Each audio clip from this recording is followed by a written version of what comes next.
Media میں, national media پہ اس کے اوپر بالکل بات کی نہیں جا رہی, صرف سوشل میڈیا پہ ہم یہ بات سن رہے ہیں.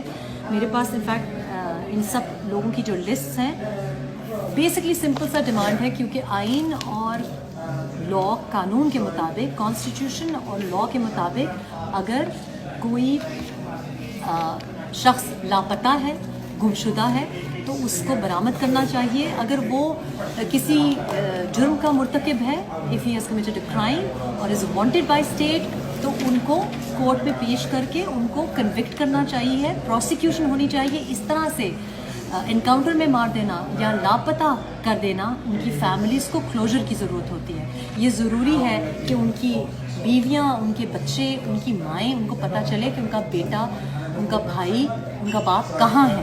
اگر وہ نہیں زندہ تو بھی کلوجر ملنا چاہیے فیملیز کو, اور اگر وہ زندہ ہیں تو ان کو برآمد کرنا چاہیے ہے اور ان کو کورٹس میں لا کے پیش کرنا چاہیے تاکہ ان کے ساتھ انصاف کیا جائے. یہ کہیں کا انصاف نہیں ہے, it's a grave human rights violation. اور اس سے پہلے کہ ہم ہیومن رائٹس وائلیشنس کی بات کریں جو باقی ملکوں میں ہو رہی ہیں, کشمیر میں ہو رہی ہیں, فلسطین میں ہو رہی ہیں, سب سے پہلے ہم اپنے ملک کو سنوارنے کی بات کریں. بلوچستان میں ہوتا رہا ہے, ٹرائبل ایجنسی میں ہوتا رہا ہے, اب سندھ میں ہو رہا ہے.